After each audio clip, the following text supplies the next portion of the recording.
Well, we're starting a little late today, so I'll probably go late. Let's see if it's working. Just got to be careful here. Go late. It is working. 5, 4, 3, 2, 1. I'm John Miglash for the Wisconsin DMA and the International Society for Strategic Marketing. Okay, let's see. First, we want to go over to a fun little commercial for Air Emirates. And let's see if that works. YouTube, turn it on. Oops. Bonk.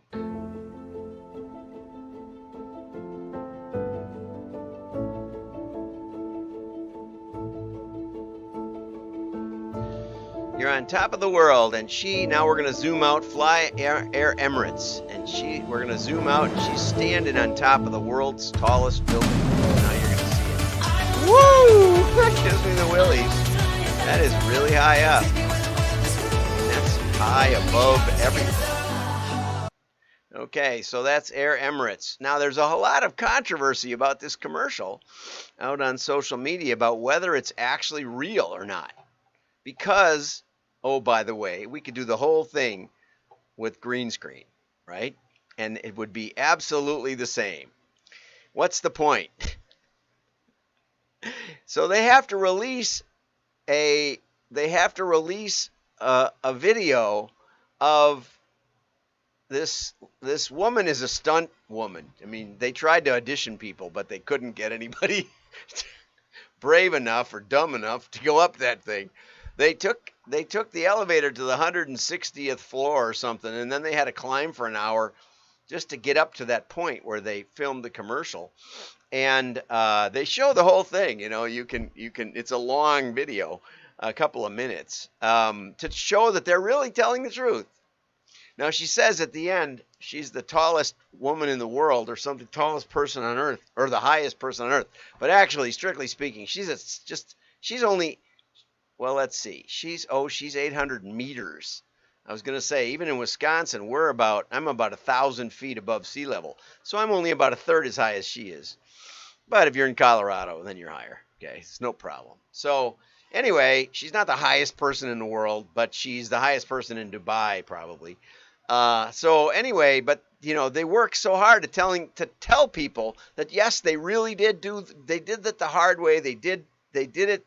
This is a true filming on the top of the building, where only Tom Cruise and the Prince of United Arab Emirates has been, I guess. Those are the only two people that have stood up there besides her. So that's kind of cool.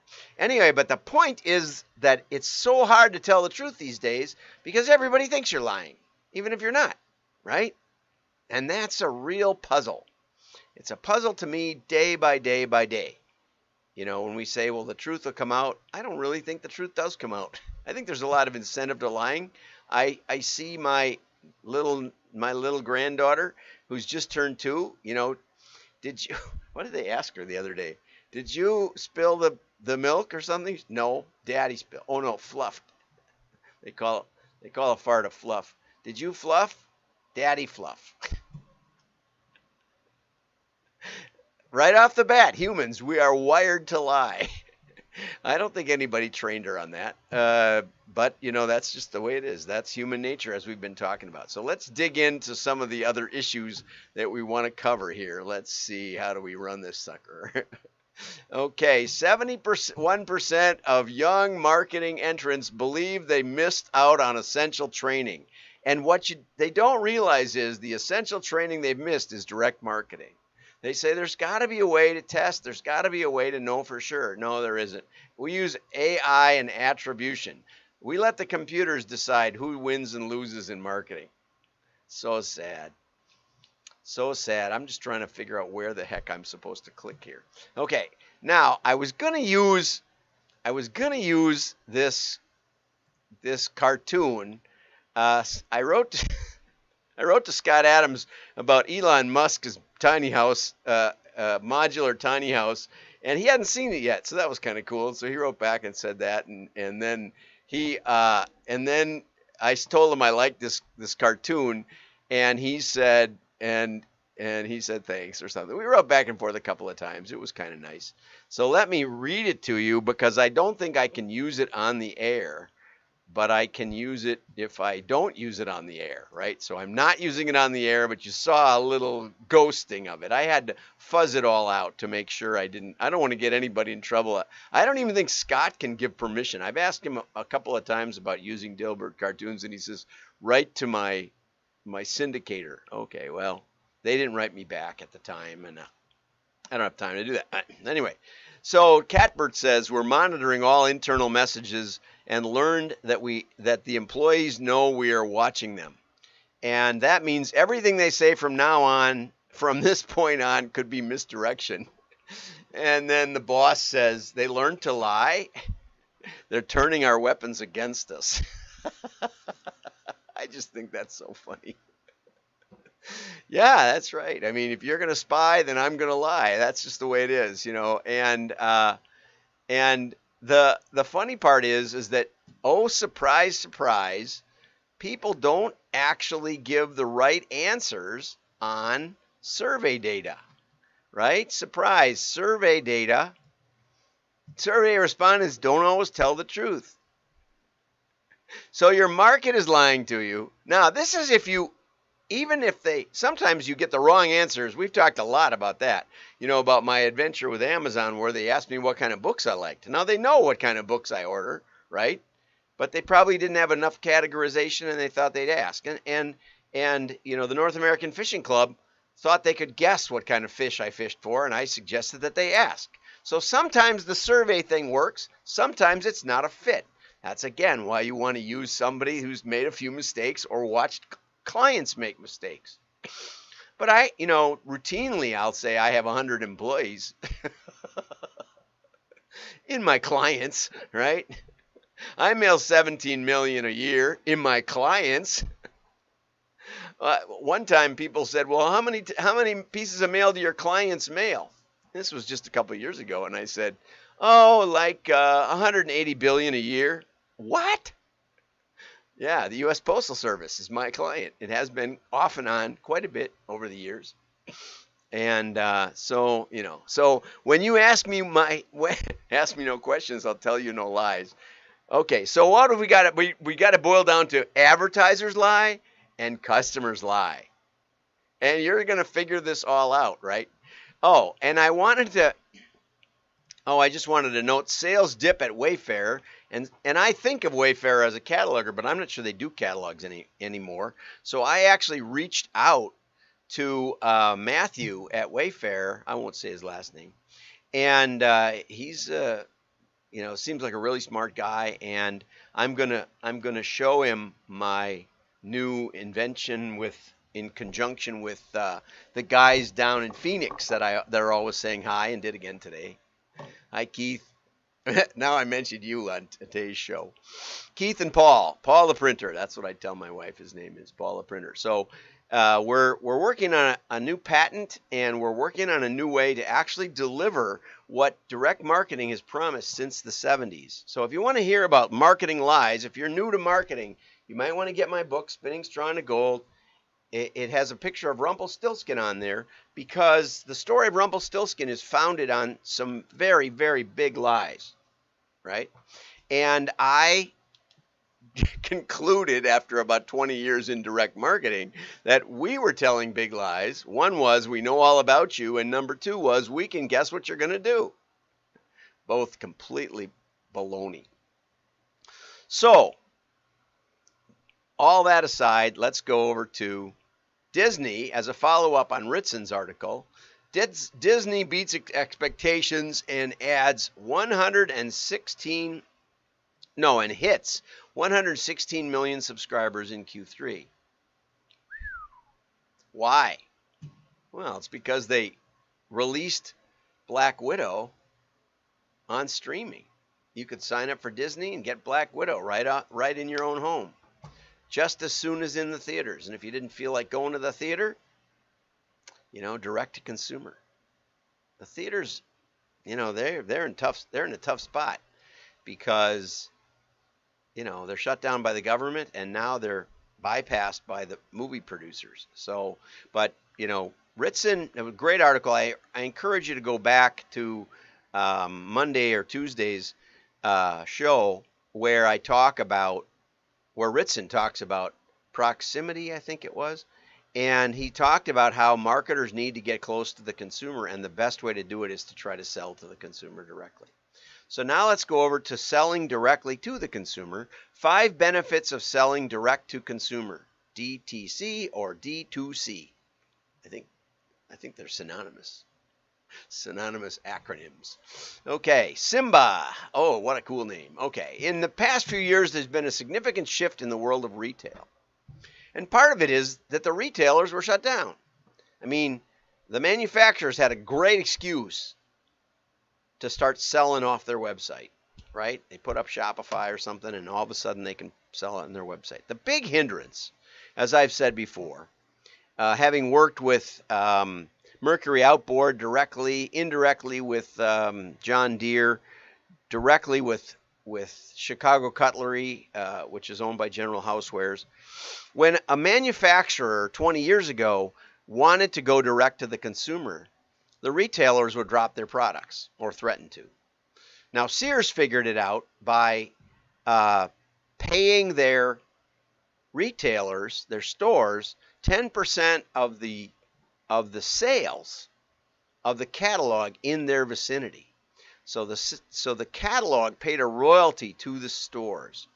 Now, what that did was it made a $5 billion catalog business unprofitable because they just sucked 10% of the gross revenue right out of the thing, you know. So that's 500 million went right to the stores. Now the stores liked it. That made them more profitable. And some genius in accounting, probably the CFO, said, this catalog is unprofitable. We should shut it down and focus on our stores. Never mind that the catalog this was the end of Sears. Never mind the catalog was driving traffic to the stores, right? You could order. I mean, they were so far ahead of the game. They were so far ahead of what Walmart is doing now. They were 20 years ahead. And yet the genius in accounting said the catalog isn't making money, so let's shut it down. Well, of course, that just instantly cut 10% of the revenue of the stores and made them unprofitable. The rest is history, right? And Walmart bought them.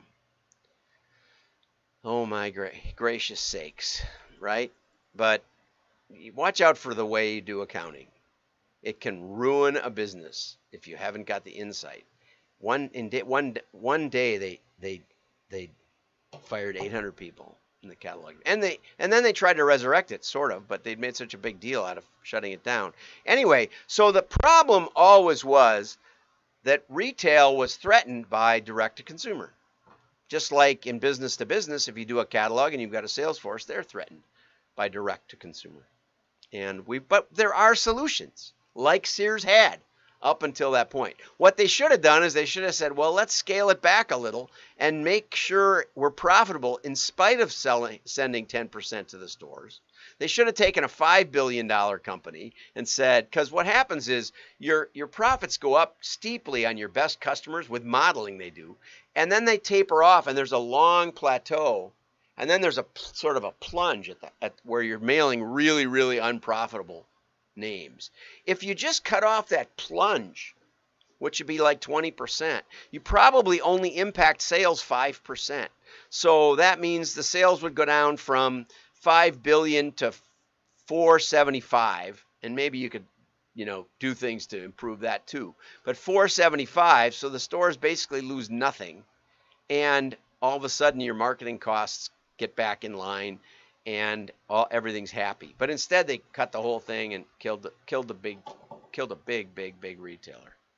Anyway, so direct to consumer is threatening.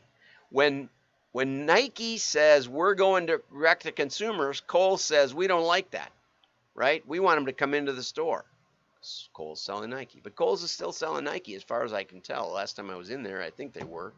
And they don't discount it. They don't give you the 40% or the 30% off that they give on all the other items in the store, right? So they love Nike. But Nike said, well, first they said we're going to Amazon. But then when they realized Amazon did not tell them who the customer was, Amazon's just like a big retailer. They won't tell you anything. They said, we're going to do it on our own. And Nike is big enough and powerful enough, and the stores were shut down, that they could get away with it. And now they are. Okay, and the same thing with Disney. They're going direct because they can figure out what's going on. Does that mean they will figure out what's going on? Oh, no, they sure won't. Most catalogers don't figure out what's going on, like Sears, right? But there's a lot of benefits. First of all, most importantly, cut out the middlemen. Okay, Walmart famous for disintermediation. Joe, what was it? Was it Joe Walton? Anyway, no, it's probably not. Anyway, Sam Walton said to Ben Franklin, I think he worked at a Ben Franklin, he said, you know, if we would just buy direct from the manufacturers, we could cut 20% of our cost of goods or 30% of our overhead, and we could give the consumers 10% of it, and we could still be 20% more profitable. And they laughed at Sam and said, oh, Sam, you're so smart, why don't you get your own store? And so Sam did it, and the reason it's called Walmart is because he wanted to call it Walton Mart, but the reason he didn't is because he could save the 2 letters or 3 letters, right? 3 letters on the sign cost. And what he'd do then is call up merchants or call up manufacturers and say, hey, if I come get the stuff, would you sell it to me? And they said, well, sure, I guess so. You know, just bring a big truck. And so Sam and his boys would load up the pickup truck and go drive to the manufacturers and stock their store. And they did just exactly that plan. They saved 30% on the cost of goods, and they gave 10% back to the consumer, and they made 20% more than any Ben Franklin ever did. And that is why selling direct, that was a form of direct. They were actually, in that case, buying direct. Okay, so they were getting rid of the wholesalers. The wholesalers would buy from the manufacturers and put it in warehouses and ship it to all the stores. And that still goes on today. Okay, but you take full control of your product, the brand, the messaging, the customers, reputations, etc. Okay, you can. Do they? No. Okay, so what is selling direct? Actually, selling direct is very indirect. It means selling remote. It means you're going to do what we, did in direct mail for the last 150 years. It bypasses wholesalers and retailers. Okay, so it's not so much, well, anyway, it is. It's a connection between, it takes away some of the middlemen, not all, but some. Okay, direct response marketing campaigns involve monitoring responses via direct channels to measure how well the campaign is performing. And we can measure a lot. And like I've been saying over and over and over, the thing about mail is you get 100% guarantee. It's not 100%. Maybe it's 97, 95% engagement. But you get way higher than any other media. And so you know that they get it. You know it's delivered. You know that it is looked at, has to be looked at, and it's looked at by a decision maker.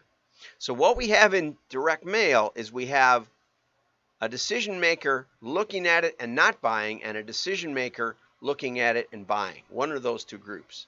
And that gives us much greater insight because we know exactly who didn't buy, even though they engaged. And no other media knows that. Okay? And he says, now the way that worked in the past with brands is coupon redemption. We had one of the biggest coupon fraud rings in the world, I think, in Milwaukee, just to pitch Wisconsin again. Okay, so you get control over all this stuff, and consumers like it. More than 50% of consumers, like, for example, I'm going to call up Moen Faucets. They have a lifetime guarantee. And they offered to send me a faucet. I can't get it apart. If I tried to with the instructions, but I still can't get it apart. So they're going to send me a whole faucet, and I can talk right to them. And they're very, very nice and very helpful. Anyway, so this is not new. Direct-to-consumer model is rewarding to customers as it is manufacturers.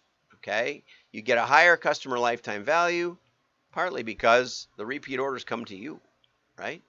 You get better relationship because anytime you want, you can actually reach out to your customers, or you can't if you sell through Amazon or if you sell through retail. You don't know who the customers are. Now, in some cases, you can we used to put warranty cards in. We used to have sweepstakes, other things. There's ways you can get the name of the consumer to start talking to them.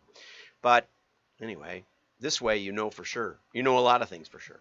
Consumers prefer buying direct, and you get control over all the messaging. And most of all, and this is what proximity gives you, that Ritson was saying, is you can test. You can test offers over and over and over. You can see what the market wants. And you can't do that if you're just selling to retailers. Okay, so in a legacy retail model, it's so limited. Manufacturers don't even have control over pricing.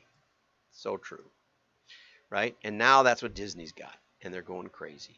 And you can, and the way this works, omni-channel commerce, the way this works is you should have mail as your epistemological foundation. You can learn the most with mail. Does it take a while? Yes. Do you know for sure? Yes. That's the point. Once you know for sure, then you spend money on digital and social and mass media. Okay? Because they're going to be in multiple channels. Direct to consumer isn't for everyone, but it is kind of for everyone, if you ask me. So that's a really, really good article. If you go over to WDMA, the articles are up every day. Like and subscribe. It's free. And then we're going direct to you, right? How cool is that? So have a great day. Like and share. Your friends will know you're smart.